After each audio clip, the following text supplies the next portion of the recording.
നമസ്കാരം.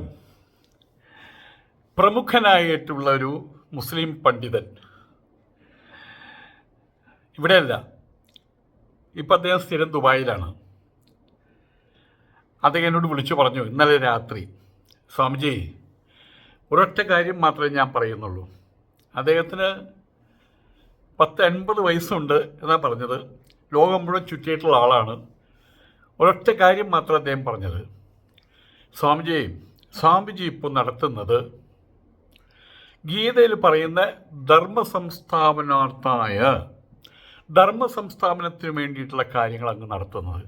ഞങ്ങളതിന് മറ്റൊരു പേരിട്ട് വിളിക്കും, ജിഹാദ്. സ്വാമി ഇപ്പോൾ നടത്തുന്നത് റിയൽ ജിഹാദാണ്, സത്യസന്ധമായിട്ടുള്ള ജിഹാദാണ് സ്വാമി നടത്തുന്നത്. അത് യാതൊരു വിധത്തിലുള്ള ഊറ്റക്കുറവും കൂടാതെ മുന്നോട്ട് തന്നെ പോകണം. ഞങ്ങളുടെ എല്ലാവരുടെയും പ്രാർത്ഥന അങ്ങയോടൊപ്പമുണ്ട്.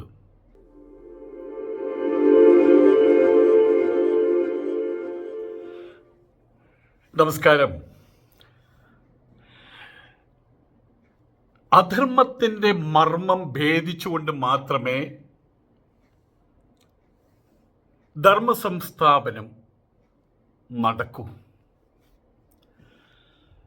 പക്ഷെ മറ്റു പലരും ചിന്തിക്കുന്നത്, ഞാൻ ധർമ്മത്തിൻ്റെ വഴിയിലൂടെ നടക്കും, ബാക്കിയുള്ള അധർമ്മങ്ങളൊക്കെ അതിൻ്റെ വഴിയിൽ നടക്കട്ടെ.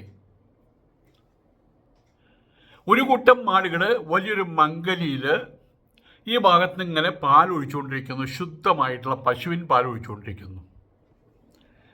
വേറൊരു കൂട്ടം ആളുകൾ കുറേശ്ശെയായിട്ട് അതിനകത്ത് ചാണകവെള്ളം കലർത്തുന്നു. ഈ പാല് നിറയ്ക്കുന്ന ആൾ അതിനെ ചോദ്യം ചെയ്യുന്നില്ല. അപ്പം ഇവിടെ ദുഷ്കർമ്മം ചെയ്യുന്നത് ആരാണ്? ശുദ്ധമായിട്ടുള്ള പശുവിൻ പാല് നശിപ്പിക്കുന്ന ആ വ്യക്തിയെയാണ് ദുഷ്കർമ്മം ചെയ്യുന്നത്. ആയതുകൊണ്ട് തന്നെ അധർമ്മത്തിൻ്റെ മർമ്മം ഭേദിക്കണം. പറ്റുമെങ്കിൽ അധർമ്മം കൊണ്ട് തന്നെ ഭേദിക്കണം. ധർമ്മത്തിന് വേണ്ടിയിട്ട് മുന്നേറുന്ന ഒരു വ്യക്തി ആവശ്യമായിട്ട് വരുമ്പോൾ, അധർമ്മിയോട് ഏറ്റുമുട്ടുമ്പോൾ അധർമ്മത്തിൻ്റെ തന്നെ കഞ്ചുകമണിയാനുള്ള അവകാശം അയാൾക്കുണ്ട്.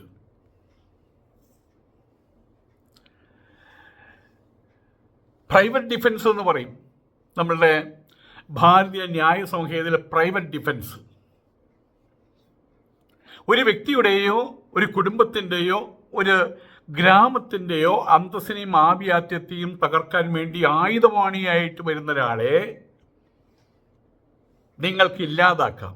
ആദതായി വദാർഹന, അയാൾ ആദതായിയാണ്, വലിയ കുറ്റം ചെയ്യുന്നവനാണ്. ആയതുകൊണ്ട് തന്നെ ക്യാപിറ്റൽ പണിഷ്മെൻ്റ് തന്നെ കൊടുക്കാമെന്നുള്ളതാണ്. ശുദ്ധമായിട്ടുള്ള ജലാശയങ്ങളിൽ വിഷം കലർത്തുക, തീ പടർത്തുക, അഗ്നിദഹ ഖരദഹ, അങ്ങനെയൊക്കെ ചെയ്യുന്ന ആളുകൾ മനസ്സിലാക്കണം.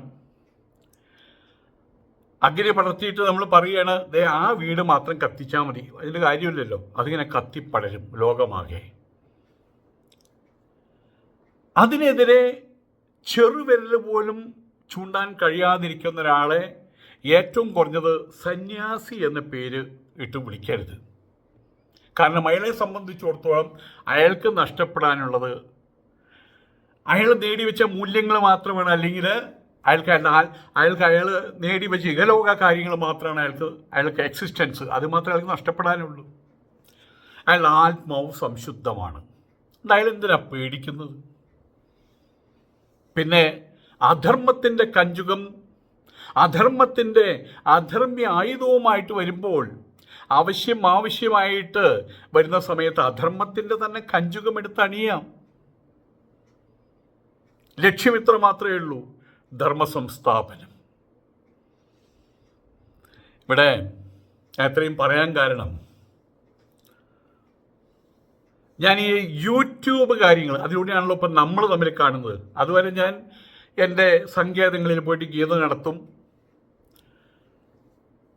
ഏകദേശം 350 പരം ഗീത ഞാൻ നടത്തിയിട്ടുണ്ട്. പിന്നെയാണ് ഈ ഓൺലൈന് അതുപോലെ തന്നെ ഫേസ്ബുക്ക്, യൂട്യൂബ് എല്ലാം വരുന്നത്. അത് തന്നെ ഇപ്പോൾ 4-5 വർഷങ്ങളായി.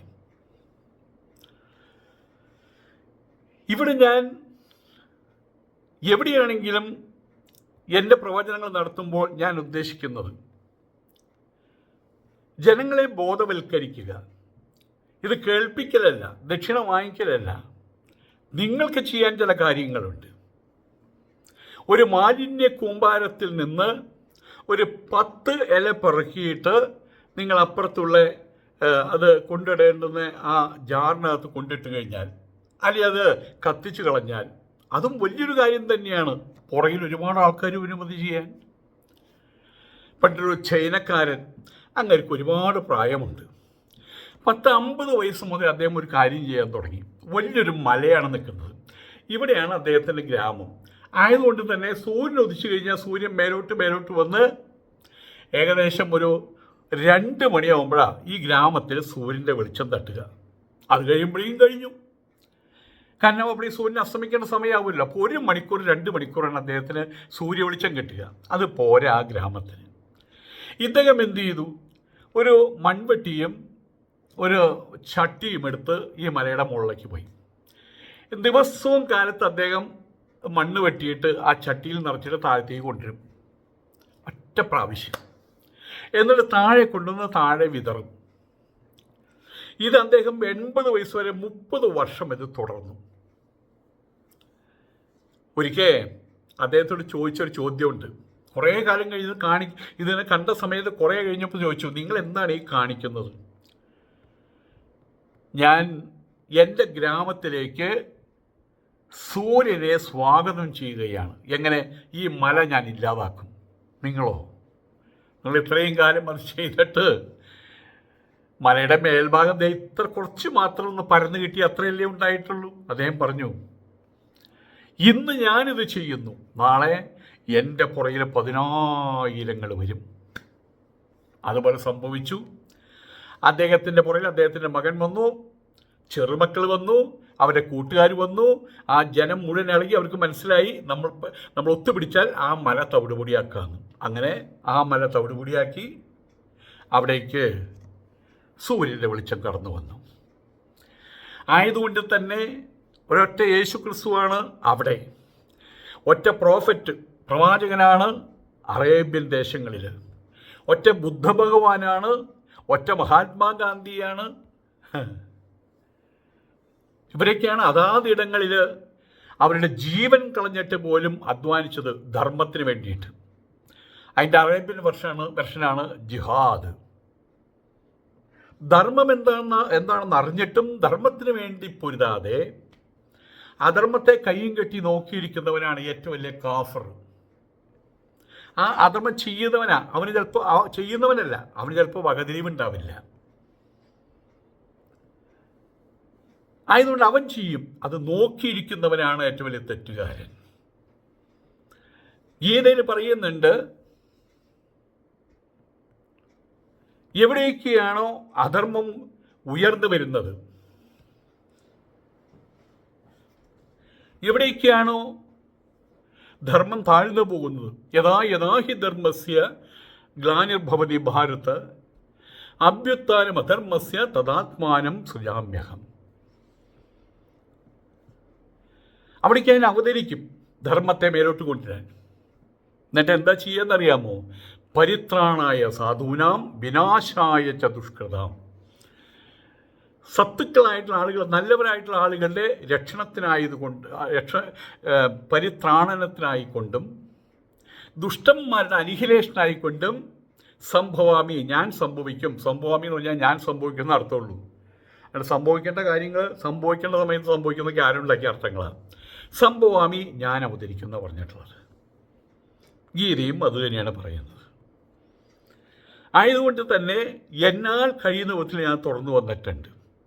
എൻ്റെ ഫസ്റ്റ് വീഡിയോ ഞാൻ ഓർമ്മിക്കുകയാണ്. സ്വയം നന്നാവാൻ കഴിയില്ലെങ്കിൽ പോയി തൂങ്ങിച്ചാവിനിടാ ജന്തുക്കളെ ഞാൻ ആരെ ചൂണ്ടി പറയുന്നത് നിങ്ങൾക്കറിയാലോ.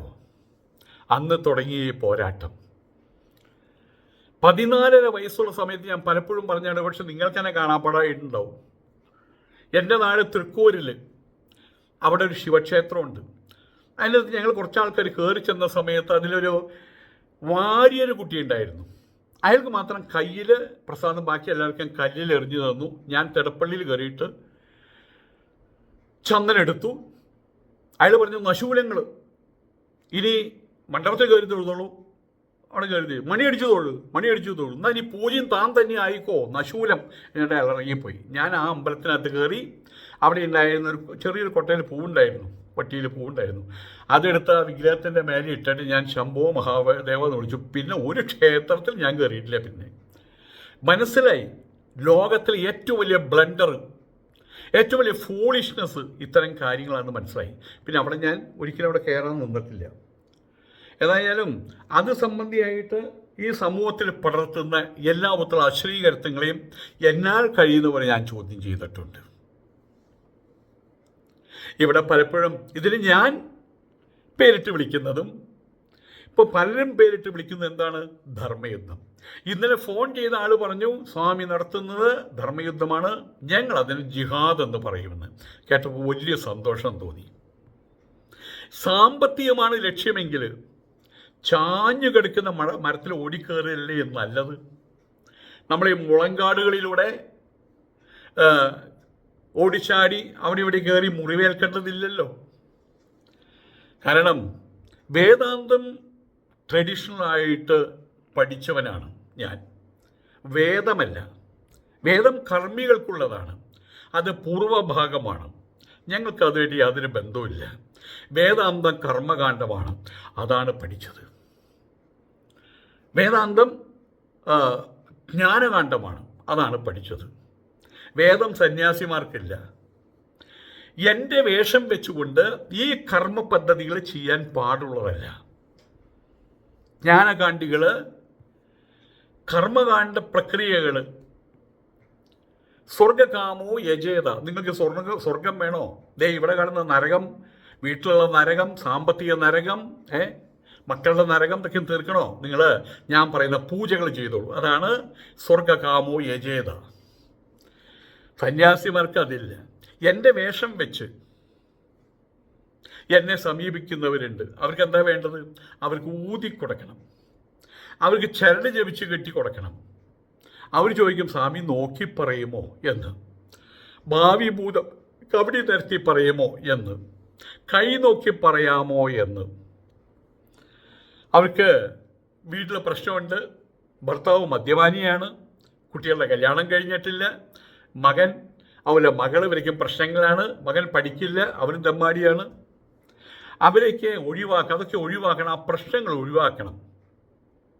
സ്വാമിയെ സഹായിക്കണം. ഞാൻ പറഞ്ഞു, ഞാൻ എൻ്റെ ആളല്ല.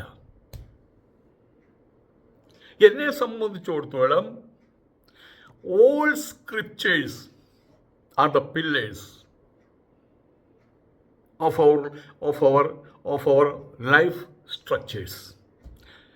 നമ്മളുടെ ജീവിതമാകുന്ന ആ സൗധത്തിൻ്റെ പില്ലറുകളാണ് ഓരോ സ്ക്രിപ്ചറുകളും. അത് ബൈബിളാകട്ടെ, ഖുറാനാകട്ടെ, ഗീതയാകട്ടെ, എന്തോ ആകട്ടെ,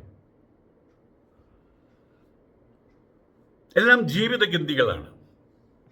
നോട്ട് മിസ്റ്റിസിസം. നിഗൂഢാർത്ഥവാദങ്ങളല്ല, മായാവാദങ്ങളല്ല, മായിക പ്രപഞ്ച നിർമ്മാണവുമല്ല. ശരിയായിട്ടുള്ള ജ്ഞാനത്തിലൂടെയോ യുക്തിയിലൂടെയോ കണ്ടെത്താൻ കഴിയാത്ത കാര്യങ്ങൾ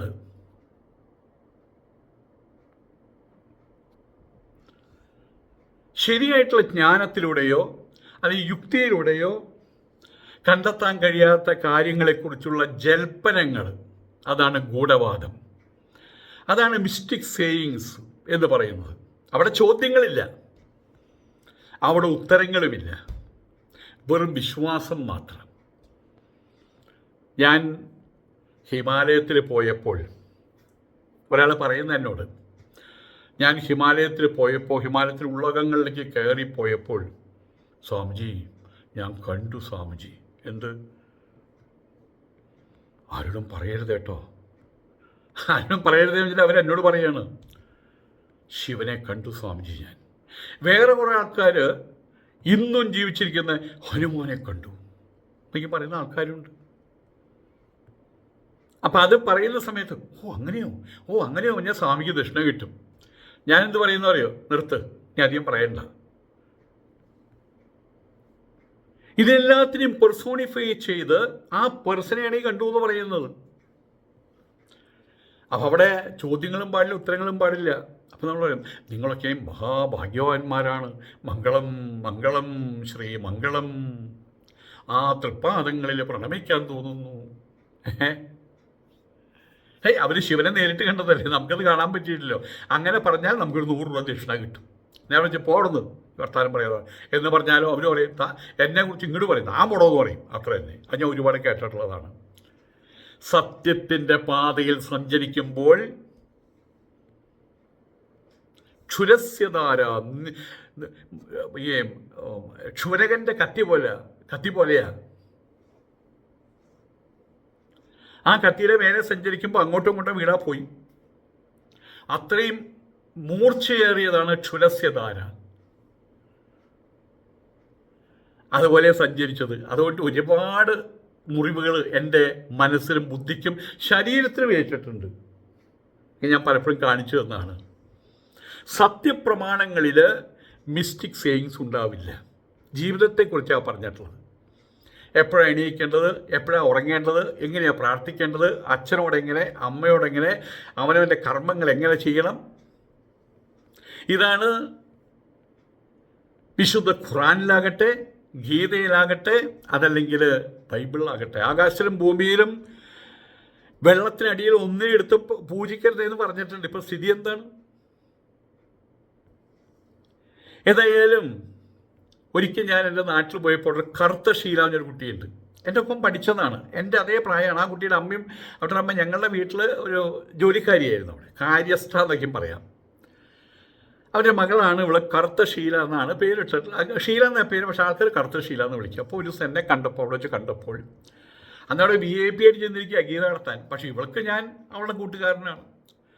അവൾ ചോദിച്ചു, നീ ഇപ്പം ഇങ്ങനെ ആയില്ലേ സ്ഥിരം എന്ന്. വലിയ വിഷമത്തിൽ. കല്യാണം കഴിച്ച് കുട്ടികളൊന്നും സൃഷ്ടിക്കാതെ ഇങ്ങനെയായില്ലേ? അങ്ങനെയായി. അതുപോട്ടെ, നീ നോക്കി പറയോ? നീ ചരട് ജപിച്ച് കെട്ടിത്തരുമോ? ഇല്ല. ഭൂതവും ഭാവിയും പറയോ? അതുമില്ല. ഊതുവോ? അതുമില്ല. കൈ നോക്കി പറയോ? അതുമില്ല. അപ്പം നീ വേഷം കെട്ടിയിട്ട് വെറുതെ നടക്കുകയല്ലേ? നീ അതെനിക്കൊരു ദർശനമായിരുന്നു. കാരണം അവരുടെ മനസ്സിലൊരു സന്യാസി എന്നാൽ, ഒരു ഉസ്താദ് എന്നാൽ, ഒരു പള്ളിയിൽ അച്ഛൻ എന്ന് പറഞ്ഞു കഴിഞ്ഞാൽ എല്ലാവരും ഭൗതികേതരമായിട്ടുള്ള അഭൗമമായിട്ടുള്ള കഴിവുള്ള ആൾക്കാരാണ്, മിസ്റ്റിക്കുകളാണ്.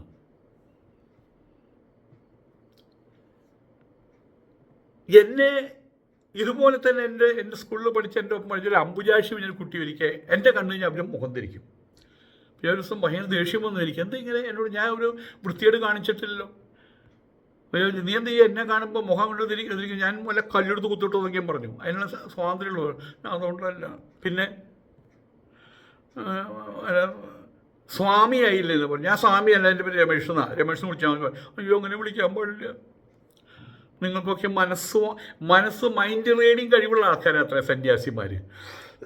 കാരണം അവളുടെ മനസ്സിലുള്ളത് ഞാൻ ചിലപ്പോൾ ഗ്രഹിച്ചെടുത്താലോ? അവളുടെ മനസ്സിലെന്താ പ്രശ്നം? എന്തോ പ്രശ്നമുണ്ട്. അപ്പം ഇതൊക്കെയാണ് ഓരോരുത്തർ കരുതി വയ്ക്കുന്നത്. ഇവിടെ സിദ്ധന്മാരും ആൾ ദൈവങ്ങളും ഉദയം ചെയ്യുന്നതും പാവപ്പെട്ടവരുടെ അറിവില്ലായ്മ. അവർക്ക് ഈ പറഞ്ഞ ആൾ ദൈവങ്ങൾക്ക് കളിക്കാനുള്ള ശൂന്യ സ്ഥലമാണ് ഇഗ്നറൻസ്, അറിവില്ലായ്മ ആളുകളുടെ. ദൈവം, ഈശ്വരൻ, ഭഗവാൻ എന്നെല്ലാമുള്ളത് സാങ്കേതിക പദങ്ങളാണ്, വ്യത്യസ്ത പദങ്ങളാണ്, വ്യത്യസ്ത അർത്ഥങ്ങളാണ്. അതിനെ മിസ്റ്റിഫൈ ചെയ്ത് ദൈവങ്ങളെയെല്ലാം പെർസോണിഫൈ ചെയ്യുകയാണ് ഇപ്പോൾ ചെയ്യുന്നത്. വ്യക്തിത്വവൽക്കരണ പ്രക്രിയ. ഞങ്ങളുടെ നാട്ടിൽ 2 ദേവിമാരുണ്ട്. ഒന്ന് നെയ്തലക്കാവ് ഭഗവതി, ഒന്ന് അയ്യന്തോൾ കാർത്തിയാനി ഭഗവതി. 2 ദേവിമാരാണ്. ചേർത്തി അനിയത്തിയാണ് അത്രയും. അപ്പോൾ അവർ പ്രസവിച്ചിട്ടുണ്ടല്ലോ. അച്ഛനമ്മയും ഉണ്ടാവുമല്ലോ. അച്ഛനമ്മയും പ്രസവിച്ചിട്ടുണ്ടല്ലോ. എന്താ ഒരു വലുതാവാത്തതൊരു ചോദ്യമുണ്ട്. എന്താ ഈ രണ്ടെണ്ണം കല്യാണം കഴിക്കാത്തത് വേറൊരു ചോദ്യമുണ്ട്. എന്താ ചത്തുപോകില്ല? ജനിച്ചിട്ട് ജന്മനാ ജായതയും അത് ജനിച്ചിട്ടുണ്ടെങ്കിൽ നിയതമായിട്ട് മരണം ഉണ്ടാവണം. അപ്പോൾ എന്താ ഇവർ ചാവാത്തതെന്ന് ചോദ്യമുണ്ട്. അതിൽ നേതിലക്കാവ് ഭഗവതി സാമ്പത്തികമായിട്ട് കഴിവ് കുറഞ്ഞവളാണ്. തൃശ്ശൂർ പെടുന്ന രണ്ടുപേരും മുമ്പ് ആദ്യം കാർത്തികേനി ഭഗവതി പോകും. പിന്നാലെ വരുമ്പോൾ കാർത്തികേനി ഭഗവതിയുടെ അമ്പലത്തിൽ കയറിയപ്പോൾ അവിടെ ഒരു ചന്ദനമുട്ടി ഇരിക്കണം, അത് കട്ടുകൊണ്ട് പോയി. ഇത്ര നെയ്തലക്കാവ് ഭഗവതി ഇന്നും അത് ആവർത്തിക്കുകയാണ്, അവിടെ ആചാരമായിട്ട് ആവർത്തിക്കുകയാണ്. ഇങ്ങനെയാണ് പെർസോണിഫൈ ചെയ്യുന്ന വ്യക്തിത്വവൽക്കരണം നടത്തിക്കൊണ്ടിരിക്കുന്നത് അർത്ഥം. അങ്ങനെയുള്ള ദൈവങ്ങളുടെ കയ്യാളുകളാണ് തങ്ങളെന്ന് അവർ മറ്റുള്ളവരെ വിശ്വസിപ്പിക്കുന്നു. ദൈവത്തിൻ്റെയും അതുപോലെ ഭക്തന്മാരുടെയും മധ്യസ്ഥന്മാരായിട്ട് അവർ ചമയുകയാണ് ചെയ്യുന്നത്.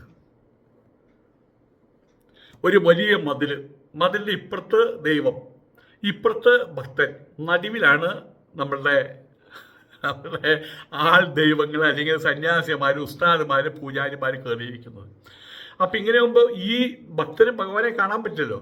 അപ്പോൾ ഭക്തൻ ഇയാളോട് പറയും, മധ്യസ്ഥനോട് പറയും, എൻ്റെ ഭർത്താവ് ഭയങ്കരമായിട്ട് കുടിയനെ എന്നെ അടിക്കും തല്ലുണ്ട്, ഒന്ന് ഭഗവാനോട് പറയണം. അപ്പോൾ അതെ, ശിവൻ ഇവരുടെ വന്നിട്ടൊരു കല്യാണിക്കുട്ടിയാണേ, ഇന്ന പഞ്ചായത്തിലെ മൂലം നാളാണ്, നക്ഷത്രം മൂലം, വയസ്സ് 46, അവരുടെ ഭർത്താവ് അവരെ വല്ലാതെ തല്ലുന്നുണ്ട്. അതെ, ഒരു 15 ധാര നടത്തിക്കൊള്ളാൻ പറഞ്ഞിട്ടുണ്ട് ഭഗവാൻ. ആരെ നടത്തുന്നത്? ഇയാളെ നടത്തുന്നതേ. ആ പാവത്തിൻ്റെ ആ പൈസയും മാറ്റി വയ്ക്കും. ഇങ്ങനെ ഭഗവാന്റെ ഇടയിലും ഭക്തൻ്റെ ഇടയിലും നിൽക്കുന്ന മധ്യസ്ഥന്മാർ ഇസ്ലാമിനകത്ത് കൃത്യമായിട്ട് പറഞ്ഞിട്ടുണ്ട്, അള്ളാഹുവിന് ആരെയും പങ്കുചേർക്കരുതെന്ന്. ഇപ്പോൾ അള്ളാഹുവിൻ്റെ വാപ്പമാരാണ് ഇപ്പോൾ പോരെ, അതാണ് സ്ഥിതി. ഇന്നിപ്പോൾ അതാണ് സ്ഥിതി. ഏതായാലും പണ്ട് ഷീല ചോദിച്ച ചോദ്യം, എൻ്റെ കൂട്ടുകാരിയായിരുന്ന ഒപ്പം ജനിച്ച ഷീല ചോദിച്ചു, അതും ഈ വേഷം കെട്ടി നടക്കുകയാണല്ലേ എന്ന് ചോദിച്ചു. എവിടെയാ കാറ്, എവിടെയാ എയർക്രാഫ്റ്റ്, ഇതൊന്നുമില്ലല്ലോ എന്നാണ് ചോദ്യം. കാരണം മറ്റുള്ളവരെല്ലാവരും ഈ പറഞ്ഞ വഴിയിലൂടെയാണല്ലോ കാറിൽ പറക്കുന്നു, അല്ല കാറിൽ ഫ്ലൈറ്റിൽ പറക്കുന്നു. ഇതൊക്കെ വേദാന്തവും സന്യാസവും അവർ പറ്റിക്കൂടി നിൽക്കുന്നതോ പൂജകളിലും ഹോമങ്ങളിലും. ഇപ്പോഴത്തെ സന്യാസിമാരങ്ങനെയാണ്. പേര് സ്വാമി എന്നാണ്, ചൈതന്യ അല്ലെ സ്വാമി. ഒരുത്തരവിടെയുണ്ട്, അവൻ്റെ പേര് ഞാൻ കൃത്യമായിട്ട് പറയുന്നില്ല, ഉത്തപ്പ എന്ന് വയ്ക്കാം, ഉത്തപ്പ ചൈതന്യ സ്വാമികൾ. ഈ ചൈതന്യനും സ്വാമി ഒരുമിച്ച് നിൽക്കില്ല കേട്ടോ. അയാളെന്താ, അയാളിവിടുത്തെ DSP സർക്കിൾ ഇൻസ്പെക്ടറാന്ന് പറയില്ലല്ലോ. അതുപോലെ അപ്പോൾ അയാൾ വേദാന്തം പഠിച്ചെന്നാണ് പറയുന്നത്. പറഞ്ഞുകൊണ്ട് നടക്കുന്നത് എന്താ? ഭാഗവതം. കാരണം എന്താ? ആളുകളുടെ പ്രിയം അതാണ്, ഹിതമല്ല നോക്കുന്നത് എന്നർത്ഥം. കുംഭമേള, മറ്റുള്ള കർമ്മകാണ്ഡ പ്രക്രിയകൾ, കുംഭമേള നടത്തുന്നത് ഒരു ആനന്ദവനം എന്ന് പറഞ്ഞൊരു മഹാമണ്ഡലേശ്വരനാണ്. നടത്തുന്നത് എന്താ? പൂജയും ഹോമവും യാഗം പോലെയുള്ള കാര്യങ്ങൾ അവിടെ നടത്തുന്നത്, കുളി, മറ്റുള്ള കാര്യങ്ങൾ.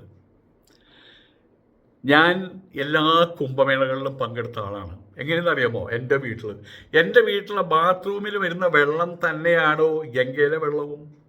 ഗംഗയിലെ വെള്ളം കുറച്ച് വൃത്തികെട്ട വെള്ളമെന്ന് മാത്രമേ ഉള്ളൂ. എൻ്റെ വീട്ടിൽ വരുന്നത് നല്ല വെള്ളം. ആ വ്യത്യാസമാണ് ഞാൻ ഗ്രാമത്തിൽ താമസിക്കുന്നത്.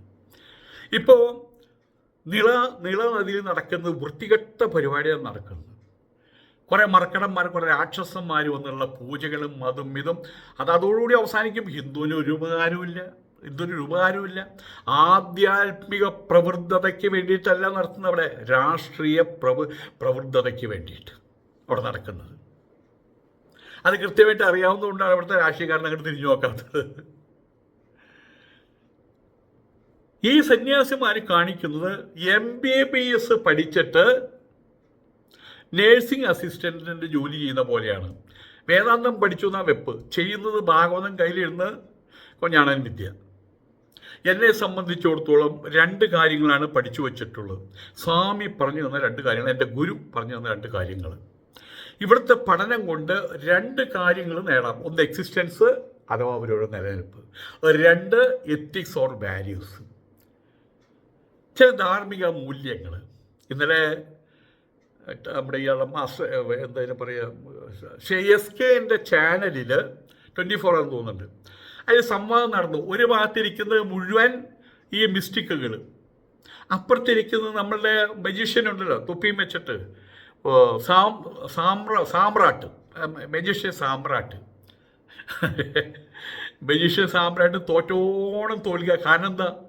അദ്ദേഹം ഇഹലോകത്തിലാണ് ജീവിക്കുന്നത്. ഇവരെന്താ പറയുന്നത്? ഞാൻ അത് കണ്ടു ഇത് കണ്ടു, അത് വിശ്വാസമാണ്, അതില്ലെന്ന് പറയാൻ നിങ്ങൾക്ക് എന്താ അവകാശം എന്ന് അവർ പറയും. അങ്ങനെ കുറേ സാധനങ്ങൾ അപ്പുറത്ത്. അദ്ദേഹം ഒരു ചോദ്യം ചോദിച്ചു. ഇന്നിപ്പോൾ ആദ്യത്തെ ദിവസമാണ്, ഈ സംവാദത്തിൻ്റെ ആദ്യത്തെ ദിവസം. നിങ്ങൾ പറയുന്ന എല്ലാം ഞങ്ങൾ പ്രവചിച്ചു എന്നല്ലേ പറയുന്നത്? അറിയാൻ വേണ്ടി ഒരു ചോദ്യം ചോദിക്കുകയാണ്, കളിയാക്കാനല്ല. ഇന്നിപ്പോൾ ഈ സംവാദം കഴിഞ്ഞ അതിൻ്റെ തുടർച്ച നാളെയാണ്. നാളെ 8 മണിക്ക്. അപ്പോൾ 24 മണിക്കൂറുണ്ടല്ലോ. അതിൻ്റെ ഇടയിൽ സംഭവിക്കുന്നൊരു വലിയ കാര്യം ഇന്ന് ഞങ്ങൾക്കൊന്ന് പറഞ്ഞു തരാമോ? ഉടനെ തന്നെ അവിടെ എല്ലാവരും കൂടി ലഹളി ഉണ്ടാക്കുക. ഈ ചോദിച്ചതിനുള്ള ഉത്തരവല്ല. ഇപ്പം ഞാൻ പറഞ്ഞു വരുന്നത്, സാമ്രാട്ട് പറഞ്ഞൊരു കാര്യമുണ്ട്, മജീഷ്യൻ സാമ്രാട്ട്. ഞാനിത് ചെയ്യുന്നത് ഭസ്മെടുക്കുക, പാവ സംസാരിക്കുക, ഞാൻ ഈ ചെയ്യുന്നതൊക്കെ ആളുകളെ ഒന്ന് വിഭ്രമിപ്പിക്കുക, ആളുകളെ മനസ്സിനെ കബളിപ്പിക്കുക, എന്നിട്ട് എനിക്ക് ജീവിക്കുക, അത്രയേ ഉള്ളൂ. ഇതിന് ഈശ്വരീയമായിട്ടുള്ള കാര്യങ്ങളോ അല്ലെങ്കിൽ ആ ഭൗതികേതരമായിട്ടുള്ള കാര്യങ്ങളൊന്നുമില്ല. ഇതിനകത്തൊരു ദൈവത്തെ ഞാൻ കൊണ്ടുവരുന്നില്ല. അയാളെ സത്യം പറഞ്ഞു. മറ്റൊരു ചെയ്യുന്നു ഇതേ കാര്യം തന്നെ ഭസ്മം എടുക്കും, എന്നിട്ട് അവർ പറയും സിദ്ധിയാണെന്ന് പറയും, അഷ്ടസിദ്ധിയാണെന്ന് പറയും, ദേവി കരിഞ്ച് അനുഗ്രഹിച്ചാണെന്ന് പറയും. ചുടലയിൽ പോയിട്ട് തപസ് ചെയ്ത് ചുടല കാളി അനുഗ്രഹിച്ചാണെന്നൊക്കെ പറയും. ശിവനെ നേരിട്ട് കണ്ടിട്ടുണ്ടെന്ന് പറയും. കൊറോണ വന്ന സമയത്ത് ഞാൻ പ്രഖ്യാപിച്ചു, ഇന്നലെ ഒരുത്തം പറയണം അവിടെ നിന്നിട്ട് ഞാൻ പ്രഖ്യാപിച്ചു എന്നത്. ഇപ്പോൾ പറയാലോ, ആർക്കും പറയാലോ. അങ്ങനെ ഇപ്പം എനിക്ക് പറഞ്ഞൂടെ, മഹാത്മാഗാന്ധി വെടിയേറ്റ് മരിക്കാനാണ് സാധ്യത എന്ന് പറഞ്ഞൂടെ? വെടിയേറ്റ് മരിച്ചില്ലേ? കഴിഞ്ഞു കഴിഞ്ഞാൽ ഇവർ പ്രവചിക്കും. ഇവിടെ ഒരുത്തിയുണ്ടായിരുന്നു, കടപ്പുറം സുധാമണി. കൊറോണ വന്നപ്പോൾ അവളാര് പറഞ്ഞതെന്താണെന്ന് അറിയാമോ? അതെൻ്റെ മോനാ, ഞാൻ പ്രസവിച്ച മോനാ, അവൻ 1 മാസം കഴിഞ്ഞാൽ പോയിക്കോളും കേട്ടോ. ഈ മോനെ പേടിച്ചിട്ട് അവൻ അണ്ടർഗ്രൗണ്ടിൽ പോയത് വേറെ കാര്യം. ആ മോൻ പോയത് 2-3 വർഷം കഴിഞ്ഞില്ല. ഇപ്പോഴും അതിൻ്റെ അനയോലികൾ അവസാനിച്ചിട്ടുമില്ല. ഇത് ഞാൻ നേരത്തെ പറഞ്ഞു അത്രേ. ഇങ്ങനെയുള്ള സൂത്രപ്പണികൾ അത് വിശ്വസിക്കാൻ ആൾക്കാരുണ്ട്. അതിൻ്റെ പുറകിലുള്ള അവരുടെ ശൂന്യസ്ഥലം അങ്ങനെ ആകുന്നത് അതുകൊണ്ടാണ്. അപ്പോൾ ഇവിടെ നമ്മൾ മനസ്സിലാക്കേണ്ടത്, ഏതൊരു കാര്യം പഠിച്ചാലും, പ്രത്യേകിച്ച് ആധ്യാത്മിക കാര്യങ്ങളാകട്ടെ, എന്ത് പഠിച്ചാലും അതും വെച്ചുകൊണ്ട് ആ മന്ത്രങ്ങൾ ഉപയോഗിച്ചുകൊണ്ട് എക്സിസ്റ്റൻസ് ഉണ്ടാക്കാം. ഞാനൊക്കെ ശരിക്കും ഒന്ന് വളഞ്ഞ വഴിയിൽ സഞ്ചരിച്ചിരുന്നെങ്കിൽ ഇന്ന് ഞാൻ സഞ്ചരിക്കുന്നത് റോൾസ് റോയ്സ് കാറിലായിരിക്കും ഞാൻ സഞ്ചരിക്കുക. എനിക്ക് ഒരുപാട് റെറ്റിന്യൂസ് ഉണ്ടാവും, പ്രശിഷ്യന്മാരുണ്ടാവും. പക്ഷേ ഈ വിഡ്ഢിയാൻ എന്ത് ചെയ്തു? സത്യമായിട്ട് നടന്നു. അതുകൊണ്ട് കുഴപ്പമൊന്നുമില്ല കേട്ടോ. കാരണം എൻ്റെ ഭൗതികമായിട്ടുള്ള ഇഹലോകത്തിൽ എനിക്കൊന്നുമില്ല. പക്ഷേ ഞാൻ നഷ്ടപ്പെടാതെ കാത്തു സൂക്ഷിച്ചൊരു കാര്യമുണ്ട്, ഞാൻ എന്നെ നഷ്ടപ്പെടുത്തിയിട്ടില്ല എന്നർത്ഥം. അതാണല്ലോ ഏറ്റവും വലിയ കാര്യം. അതല്ലേ നമ്മുടെ കൂട്ടത്തിൽ എപ്പോഴും ഉണ്ടാകുക. ബാക്കിയെല്ലാം ഇപ്പം കണ്ടില്ലേ, CJ റോയ്, അദ്ദേഹം എന്തെല്ലാം സമ്പാദിച്ചു കൂട്ടിയൊരു സുപ്രഭാതത്തിന് ടിഷ്യും കാര്യം കഴിഞ്ഞു. അത് അദ്ദേഹം ചെയ്തില്ലെങ്കിൽ ദൈവം ഒരിക്കൽ ചെയ്യും. ആ അപ്പോയിൻറ്റഡ് ടൈമിൽ അവൻ വരും with his famous autorickshaw, with his famous rock to take you. നിങ്ങൾ ആരെയാണെങ്കിൽ പോലും he will come to take you. ഇവിടുന്ന് എടുത്ത് കൊണ്ടുപോകാൻ വേണ്ടി വരും. ആ സമയത്ത് പറയാൻ പറ്റുമോ? നോ, നാളെ വരാൻ പറയാൻ പറ്റുമോ? പറ്റില്ല. നിത്യസന്നിഹിതവും മൃത്യുവും, എപ്പോഴും തൊട്ടപ്പുറയിൽ അവനുണ്ട്. ആ സമയമാകുമ്പോൾ കഴുത്തിൽ കയറിടും എന്നർത്ഥം. അപ്പോൾ ഇവിടെ എന്നാലും നഷ്ടപ്പെടാത്ത ഒന്നുണ്ട്. അവനവൻ്റെ ആത്മാവ് ശിവനെ കെട്ടിപ്പിടിക്കുക എന്ന് പറഞ്ഞൊരു സംഭവമുണ്ട്. മാർക്കണ്ഡേയൻ ശിവനെ കെട്ടിപ്പിടിച്ചു. അഥവാ അവൻ്റെ ആത്മാവിനെ കെട്ടിപ്പിടിച്ചു. ഇനി താനെന്താ ഈ ശവശരീരം എടുത്ത് കൊണ്ടൊക്കെ എന്നെ കൊണ്ടുപോകാൻ കഴിയില്ല. അതിനെയാണ് സോക്രട്ടീസ് പറഞ്ഞത്, അങ്ങ് വിഷം കഴിച്ചു കഴിഞ്ഞാൽ, അദ്ദേഹം തന്നെ വിഷം കഴിക്കാനുണ്ടായത്, വിഷം കഴിച്ചു കഴിഞ്ഞാൽ അദ്ദേഹം മരിച്ചാൽ ഞങ്ങൾ എന്താ ചെയ്യേണ്ടതെന്ന് ചോദിച്ചു. അങ്ങേ പറഞ്ഞു, എൻ്റെ ശരീരത്തിൻ്റെ കാര്യമാണെങ്കിൽ നിങ്ങൾ എവിടെ വേണ്ടി കൊണ്ട് പുഴുങ്ങി അല്ലെ എവിടെ കൊണ്ട് വെട്ടിക്കൂട്ടിയിടുക എന്തുകൊണ്ട് ചെയ്തോളൂ. പിന്നെ എൻ്റെ കാര്യം അതിനെ നിങ്ങൾക്കൊന്നും ചെയ്യാൻ കഴിയില്ല എന്നാണ് പറഞ്ഞത്. എൻ്റെ അർത്ഥതലങ്ങൾ മനസ്സിലാക്കേണ്ടവർക്ക് മനസ്സിലാക്കാൻ പറ്റുമെന്നർത്ഥം. ഏതായാലും ഈ എക്സിസ്റ്റൻസിന് വേണ്ടിയിട്ടാണെങ്കിൽ എന്തിനാണ് ഈ സന്യാസം, എന്തിനാണ് ഉസ്താദിൻ്റെ വേഷം, എന്തിനാണ് മുസ്ലിയാരുടെ വേഷം, എന്തിനാണ് പള്ളിയിലച്ഛൻ്റെ വേഷം? എക്സിസ്റ്റൻസിനാണെങ്കിൽ ഇപ്പോൾ ഞങ്ങളുടെ കൂട്ടത്തിൽ ആൾക്കാരാണെച്ചാൽ ഒരു 1/2 കിലോ ഭസ്മവും വാങ്ങിക്കുക മാർക്കറ്റിൽ പോയിട്ട്, ഒരു 1/2 കിലോ കുങ്കുമം വാങ്ങിക്കുക, എന്നിട്ടൊരു 250-500 മീറ്റർ ചുവപ്പും കറുപ്പും മഞ്ഞ ചരടുകൾ വാങ്ങിക്കുക, എന്നിട്ട് അങ്ങോട്ട് പണി ആരംഭിക്കുക. അത് തീരുമ്പോഴേക്കും അയാൾ ആരായിട്ടുണ്ടാവും? കോടീശ്വരനായിട്ടുണ്ടാവും. എൻ്റെ അവിടെ ഉണ്ടായിരുന്നൊരു വിജയൻ എന്ന് പറഞ്ഞൊരു പയ്യൻ, പട്ടി പാവാണ്. വീട്ടിൽ 5-6 പേരാണ് വീട്ടിൽ തിന്നാൻ വേണ്ടിയിട്ട്. വീട്ടിൽ 5 വരുമാനമൊന്നുമില്ല. തൊട്ട് മുമ്പിലൊരു സ്കൂളുണ്ട്. ആ സ്കൂളിൽ മതിലൊന്നും കെട്ടിയിട്ടില്ല അന്ന്. അവിടെ കുറേ പ്ലാവുണ്ട്. രാത്രി പോയിട്ട് ഈ പ്ലാവിൽ നിന്ന് ചക്കയിട്ട് കൊണ്ടുപോകും. എന്നിട്ട് അതിൻ്റെ ഹെഡ് മാസ്റ്റർ ഒന്ന് ഒരു ചീത്തയ്ക്കും പറയും, ആ ചക്ക തിന്നിട്ടാണ് ജീവിക്കുന്നത്. ചക്ക ഇവിടെ ചുള്ളിക്കമ്പും വെച്ച് ഉപ്പിട്ട് വേവിക്കാൻ തിന്നുക, വേറെ ഒന്നുമില്ല. ആ ഒരു കാലഘട്ടം അങ്ങനെയാണ്. ഇയാളുടെ ഏറ്റവും വലിയ കഴിവെന്താ അറിയോ? ഒരു കഴിവില്ലായ്മ. പഠിച്ചിട്ടൊന്നുമില്ല, എഴുതാനും വായിക്കാൻ അറിയില്ല. ഒരിക്കൽ ആരുടെയോ സഹായിയായിട്ട് ബോംബെയിൽ പോയതാണ്, കയ്യാളായിട്ട് പോയതാണ്. ഒരു മാന്ത്രിക കബഡി നടത്തുന്ന ആൾ. അവസാനം ഇയാൾ കബഡി നടത്താൻ തുടങ്ങി. ഇപ്പം അയാൾ കോടീശ്വരനാണ്. 2-3 ഫ്ലാറ്റ് വാങ്ങിച്ചുള്ള കോടീശ്വരനാണ്. ഒരാളുടെ ഇറക്കേണ്ട വന്നിട്ടില്ല. വേണ്ടത്ര കൊണ്ടുകൊടുക്കാൻ ആൾക്കാർ തയ്യാറാണെന്ന് അർത്ഥം. ഇവിടെ മറ്റുള്ളവരുടെ പ്രശ്നങ്ങൾക്ക് പരിഹാരമുണ്ടാക്കുന്ന ദിവ്യനായിട്ട് ചമഞ്ഞു കഴിഞ്ഞാൽ എക്സിസ്റ്റൻസ് ഗംഭീരമാകും, നിലനിൽപ്പ് ഗംഭീരമാകും. നിലനിൽപ്പ് മാത്രം ലക്ഷ്യമിടുമ്പോൾ നമുക്ക് ഈ ലോകം സ്വന്തമാകും. അതൊരു ലാഭമായിട്ട് വരും. നഷ്ടമോ? അവനവനെ തന്നെ, സ്വന്തം അന്തസ്സ്, സ്വന്തം മാവ്യാത്യം ഒരുവന് അവനിൽ നഷ്ടപ്പെടും. ആളുകൾ പറയും അദ്ദേഹം ഗംഭീരമാണെന്ന് പറയും, പക്ഷെ അവൻ ഉള്ളിൽ പറയും നീ ഒരു കള്ളനല്ലേ എന്ന്. അവനെ ശപിക്കും. ധാർമ്മിക മൂല്യങ്ങളെല്ലാം ചോർന്നു പോകും. ആണ് ബൈബിൾ വചനം, നിങ്ങൾ സ്വന്തം ആത്മാവിനെ നഷ്ടപ്പെടുത്തി മറ്റെന്ത് നേടിയാലും എന്ത് കാര്യമെന്ന്. ജീസസ്, ശ്രീബുദ്ധൻ, പ്രോഫറ്റ്, കൃഷ്ണൻ, ഗാന്ധി ഇവർക്കൊന്നും ഉണ്ടായിരുന്നത് ആധ്യാത്മിക ബലമായിരുന്നു. അവർ സാമ്രാജ്യങ്ങൾ സൃഷ്ടിച്ച് രാജാക്കന്മാരായവരല്ല. ഏതായാലും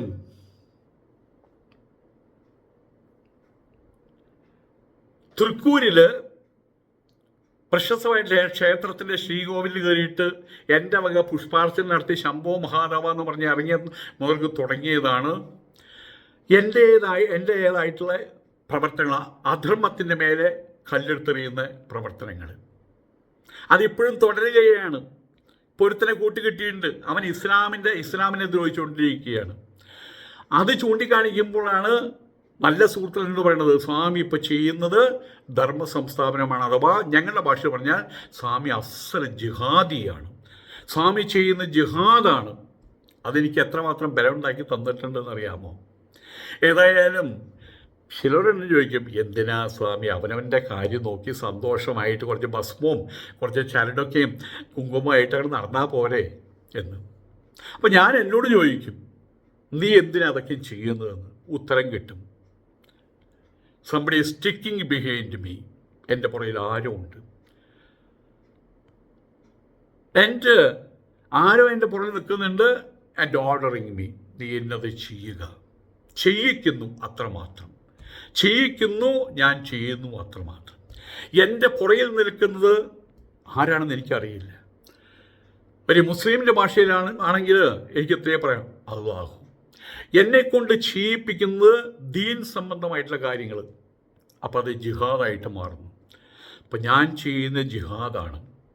അധർമ്മത്തിൻ്റെ മർമ്മം ഭേദിക്കാൻ വേണ്ടിയിട്ടുള്ള എന്തെല്ലാം സൂത്രപ്പണികളുണ്ടോ അതൊക്കെ ഞാൻ ചെയ്യുന്നുണ്ട്. മാരകമായിട്ടുള്ള ആയുധങ്ങൾ ഉപയോഗിക്കുന്നുണ്ട്, മാരകമായിട്ടുള്ള വാക്കുകളും ഉപയോഗിക്കുന്നുണ്ട്. ഹിന്ദുമതത്തിനകത്തുള്ള അശ്ലീകർത്തമാർന്ന പ്രവർത്തികളെ ഞാൻ ചോദ്യം ചെയ്തിട്ടുണ്ട് എന്നാൽ കഴിയുന്ന പോലെ. അതുപോലെ ക്രിസ്ത്യാനിറ്റി കൺവെർഷനാണ് അവരുടെ പ്രശ്നം, അതിനെ ചോദ്യം ചെയ്തിട്ടുണ്ട്.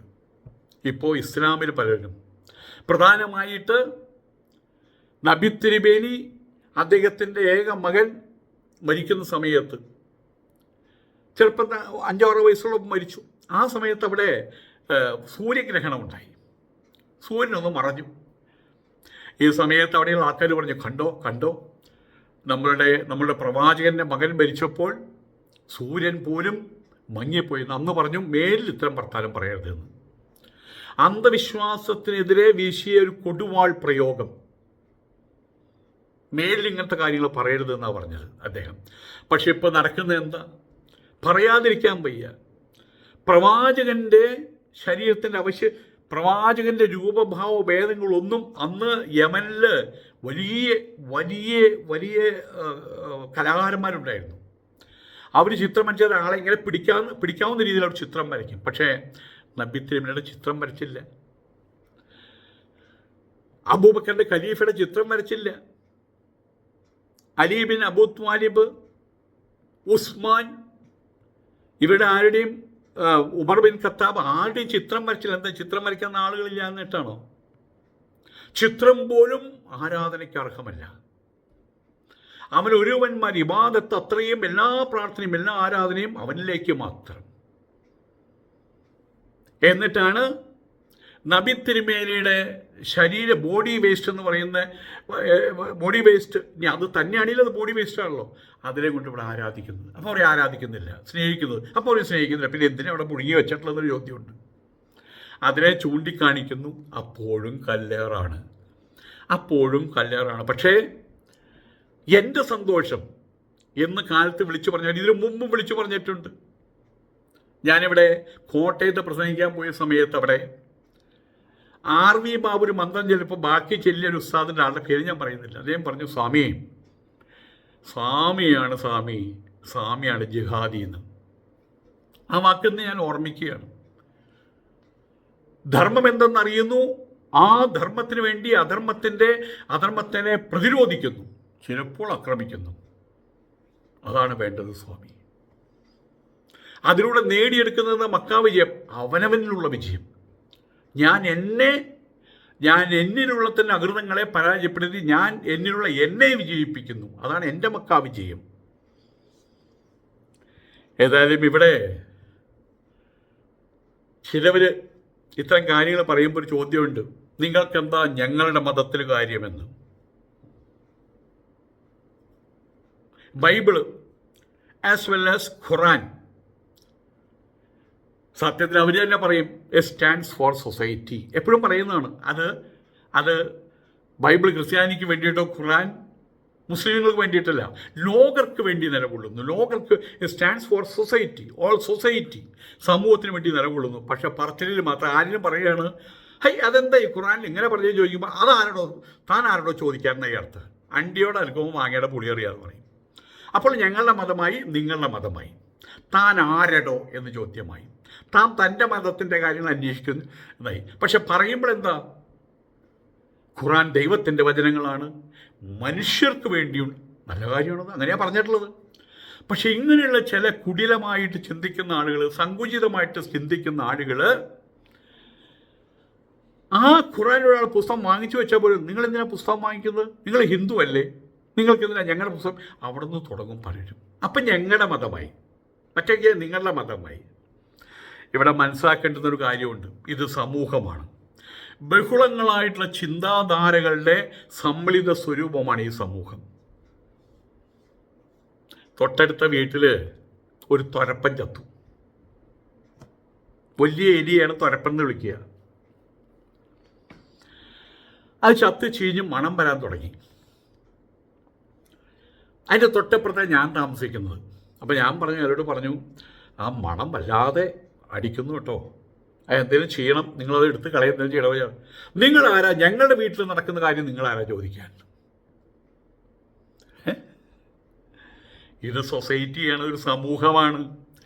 ആ സമൂഹത്തിൽ എന്തെങ്കിലും ചീഞ്ഞളിയുന്നുണ്ടെങ്കിൽ അതിനെ ചോദിക്കും, മറ്റുള്ളവർ ചോദിക്കും. രാത്രി 12 മണി സമയത്ത് ഒരു മൈക്ക് സെറ്റും വെച്ച് അയാൾക്ക് അപ്പം പാടണം തോന്നി, അയാൾ അങ്ങോട്ട് പാടാൻ തുടങ്ങി. ആൾക്കാർ പറയില്ല, ഇതെന്താ നിങ്ങൾ ഈ കാണിക്കുന്നത്? എൻ്റെ വീട്ടിൽ ഞാനുണ്ടാക്കിയ മൈക്ക് ഞാൻ പാടുന്നു, അതിന് നിങ്ങൾക്ക് എന്താ ചോദിക്കുമ്പോൾ ഞാൻ മറുപടി കൊടുക്കാൻ അറിയോ? മോന്തക്കുറ്റി കിട്ടിട്ട് പറഞ്ഞു വെച്ച് കൊടുക്കും. ഭ്രാന്തന്മാരെങ്ങനെ ചെയ്യാൻ പറ്റുള്ളൂ? ഇതുപോലെയാണ്, തുറന്നു പറയുകയാണ്, ഇയാൾ നടത്തുന്ന മുടിക്കച്ചവടം, ഇയാൾ നടത്തുന്ന രോമക്കച്ചവടം, അതും ഇസ്ലാമിനെ മാത്രം ബാധിക്കുന്ന കാര്യമല്ല, സമൂഹത്തെ ബാധിക്കുന്ന കാര്യമാണ്.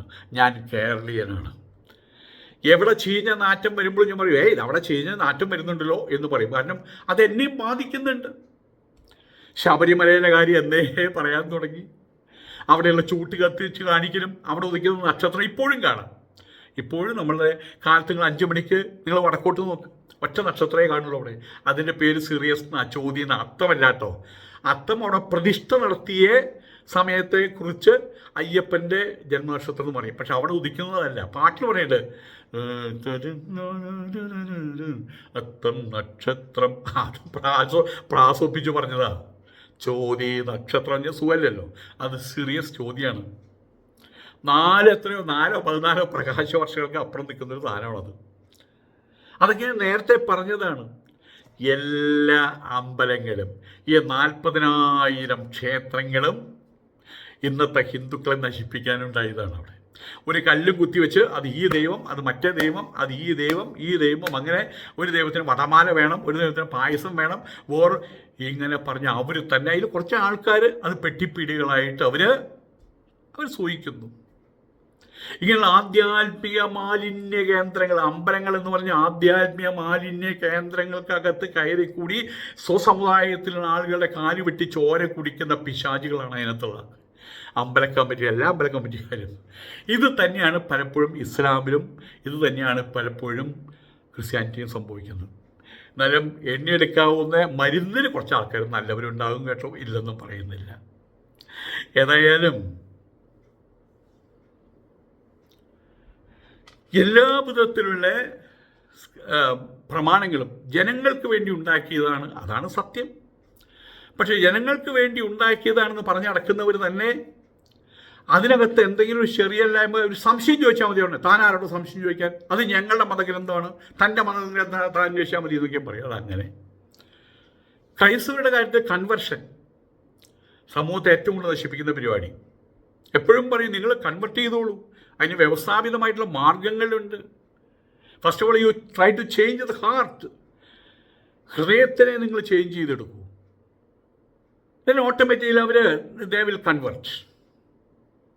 ഇവിടെ തന്നെ ചെയ്യുന്നത് they are hurting the heart. അത് ഞാൻ ചോദ്യം ചെയ്തിട്ടുള്ളത്. മുസ്ലിങ്ങളുടെ കാര്യത്തിൽ ഞാൻ ചോദ്യം ചെയ്യുന്ന അവരുടെ സംഘപരിവാർ പ്രണയമാണ്.